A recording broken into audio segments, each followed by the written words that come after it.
Mano, acabou de chover aqui e tá caindo água ainda, então se tiver qualquer barulho de pingo de água, tenta ignorar. Já pararam pra pensar o porquê anti-heróis são sempre os preferidinhos do público? Bom, pra você que não sabe, anti-heróis são aqueles heróis que não seguem a norma padrão, como agir de forma ética ou moral. São dotados de características normais e não heróicas, sendo mais próximo de gente como a gente do que de gente como os heróis. Então ao invés de colocar a vida de todos, sem exceção, em primeiro lugar, até mesmo de um vilão, ele seria o primeiro a atravessar uma bala na cabeça dele.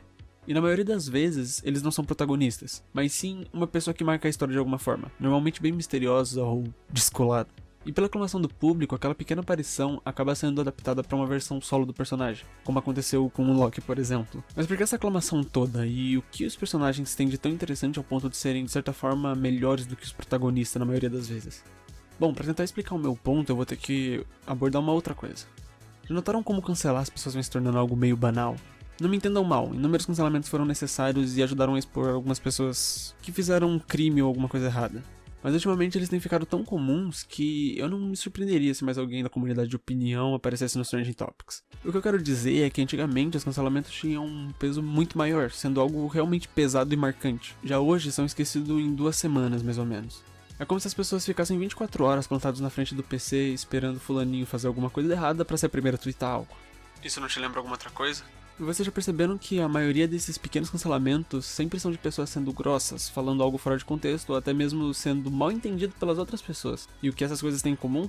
Todas elas são erros humanos, coisas que você mesmo faz no dia a dia, coisas que todos nós estamos sujeitos a fazer. E isso se encaixa perfeitamente no BBB, onde as pessoas estão dispostas a passarem 24 horas dos seus dias assistindo outras pessoas dentro de uma casa. E o pior é que a graça não tá em ver as pessoas interagindo entre si e eliminar as mais inconvenientes, e sim em esperar acontecer algum deslize pra assim lotar as redes sociais e fazer com que de novo o cancelamento entre em ação. Por isso não é estranho pensar que os primeiros meses em que acontece o BBB são os que menos tem cancelamentos externos ao programa, porque o foco tá direcionado pra eles. E eles se encaixam perfeitamente porque a ideia principal é simular pessoas interagindo entre si de forma normal e espontânea. Mas pelo fato de não sermos famosos, as coisas ficam meio sem relevância, já que na maioria das vezes somos apenas telespectadores da vida de outras pessoas. Pensa assim, por que um erro só tem grande impacto quando é cometido por alguém com muito alcance?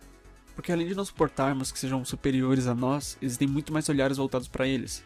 É terrível imaginar que além das pessoas serem grandes e famosas e terem suas vidas tão invejáveis, que elas ainda sejam perfeitas, livres de erros, falhas ou deslizes. Mas aí que tá, elas não são.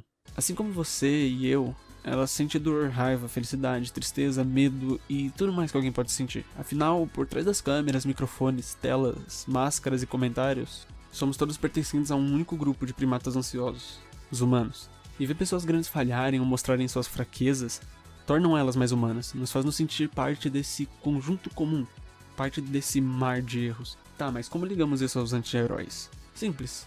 Como eu já havia dito antes, pra você que não sabe, anti-heróis são aqueles heróis que não seguem a norma padrão, como agir de forma ética ou moral. São dotados de características normais e não heróicas, sendo mais próximo de gente como a gente do que de gente como os heróis. Então, ver que não somos os únicos a ter defeitos, falhas e deslizes faz com que fiquemos melhor, menos sozinhos. Por isso é muito mais atraente ver heróis com problemas, ou heróis humanos de certa forma. Bom, no final, os anti-heróis são o estereótipo de uma pessoa comum, tentando fazer o que é certo. Pessoas que erram, mas sempre mirando o acerto. Ainda que cansados ou desacreditados, podemos tentar ser a melhor versão de nós mesmos. E bom, cansado e desacreditado, eu sou o Dixon e eu espero que você tente. Até o próximo vídeo.